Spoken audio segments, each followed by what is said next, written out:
Am I the jerk for refusing to talk to my ex after she dumped me twice and only reached out when she found out I was planning to buy a house? Posted by u/wide_trip8392. I, 34M, am struggling with whether I'm in the wrong for refusing to talk to my ex, Sarah, 29F, not her real name. There's a lot of history here, and I'll do my best to explain everything clearly. In mid-2022, I met Sarah at work, and we hit it off immediately. I fell for her quickly, and it didn't take long before we started dating. However, early in our relationship, Sarah broke up with me over something minor. To make matters worse, she made a scene in front of everyone at work. I was devastated but didn't want to leave my job at first. Eventually, I realized I still had feelings for her, and seeing her every day became too painful. That's when I decided to quit and find a new job. We lived close to each other, so we bumped into each other frequently over the next few months. We started talking again, but even though I still had feelings for her, I couldn't bring myself to consider getting back together. What she had done hurt me deeply.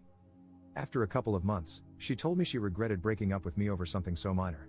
She admitted that doing it in front of everyone was wrong and that she had been thinking about it ever since. She seemed genuinely remorseful, and I could see she meant it. Feeling that her apology was sincere, I asked if she wanted to give our relationship another try. She agreed, and by early 2023, we were officially back together. 1 year later, things were going great. We talked about marriage and building a future together, which made me feel ready to take the next step. I decided to surprise her with a proposal and started working extra hours to save for a house so we could marry not long after. I didn't tell her why I was working so much because I wanted it to be a complete surprise. Then, out of nowhere, she asked for a break. I was blindsided, and when I asked why, she refused to explain. Around the same time, I noticed she had been talking nonstop about a new guy at her workplace. But suddenly, she stopped mentioning him altogether, which made me suspicious. Confused and hurt, I reached out to one of my close friends, Emily, not her real name, who, along with her boyfriend, still worked at the same place as Sarah. I vented to Emily about what was going on and asked if she knew anything. She said she didn't because she worked in a different department, but she promised to ask around. A few days later, Emily got back to me. She told me that Sarah had been feeling like I was distant lately, especially with me working extra hours and not going out much. Emily said some of Sarah's colleagues had been encouraging her to take a break, claiming I wasn't treating her well and wasn't as invested in the relationship. On top of that, they were trying to match her up with a new guy at work, saying they'd make a better pair. I told Emily about my plans to propose and buy a house for Sarah and me. That was the reason I'd been working so much. I wanted to surprise her with something big. After about 2 weeks, Sarah called me and asked to meet up. I agreed but told her up front that I needed an explanation for why she wanted a break before we could discuss anything else. She brought up how distant I had seemed, saying it made her feel like I wasn't as invested in the relationship anymore. I told her that if she had just talked to me about it, she would have known there was a reason for my behavior, but now, it didn't matter anymore. Then she mentioned the new guy at her workplace. I said his name before she could, and she looked surprised, asking how I knew. I told her I wasn't an idiot. I'd noticed how she suddenly stopped talking about him after bringing him up all the time. She swore that she had never cheated on me. I replied that looking for someone better at the first sign of trouble could be considered cheating by some. At that point, I told her I didn't want to hear whatever else she had to say. Whether or not she wanted to get back together didn't matter, I was breaking up with her regardless. The breakup deeply hurt me. I couldn't bear staying in the same place, so I asked my company for a transfer and used the money I'd saved for the proposal to start over in a new city. While talking to Emily, the friend I had vented to before, she apologized to me. She admitted that she had slipped up and told Sarah about my plans to propose and buy a house. Emily said Sarah broke down crying after hearing that. I appreciated Emily's honesty, but it didn't change what had happened. By mid-December last year, I returned to my hometown to spend Christmas and New Year's with my family. Some friends wanted to organize a party to get everyone together since many of us, myself included, had moved away and were only visiting for the holidays. Sarah was invited too. We barely interacted that night, just a quick hi in passing. At one point, I glanced at her and saw her smiling while chatting with a group of women. That smile brought back so many memories. I realized that seeing her smile still made me feel the same way I did the first time I saw it. I thought to myself, how screwed up am I that I still feel this way? Despite those lingering feelings, I was still sad and deeply hurt by how things had ended. Looking back, I also started to blame myself. I should have paid more attention to how she was feeling. I could have told her about the extra work and why I was doing it. Maybe things would have turned out differently. Later that evening, one of my friends mentioned that Sarah's relationship with the guy from her work had only lasted a couple of months. After the holidays, I planned to return to the city where I now lived. My vacation ended on January 6th, so I decided to leave on Friday. That way, I'd have Saturday to sort everything out at home and prepare for the week ahead, with Sunday to relax before going back to work. Before I left, one of my friends from back home called me. He said he had a favor to ask on behalf of someone else and warned me that I wouldn't like it. I could already feel my stomach sinking. Then he told me it was Sarah. She was moving to the same city where I live to work at her relative's company, and she needed a ride. He asked if I could take her. I didn't even think about it before I said no. The idea of being stuck in a car with her for hours was too much to bear. It would have been painfully awkward, just like the party, and I wasn't ready to put myself through that. He told me that Sarah and I needed to talk, but I wasn't having any of it. I went back home, and last week, I went for a run and stopped to rest a little in a park when I heard a familiar voice say, "Hi." It was Sarah. She tried to start a conversation by asking how I was and mentioning that we didn't get a chance to talk at the party, but I cut her off, saying I didn't want to talk to her. She told me not to be like that we needed to have a conversation, but I said no. She asked how I could still resent her after almost a year and after everything we'd been through, but I told her it wasn't resentment. I was very honest. I told her that thinking about her, talking about her, or even seeing her still hurts a lot, and that's why I couldn't talk to her. She said that was exactly why we needed to talk. I didn't see the point. I just walked away. Since then, Sarah has tried to approach me twice more, and I've shut her down both times. Some of my friends think I'm being too harsh and that I should talk to her for closure. Others say it's not okay to torture her over what happened forever.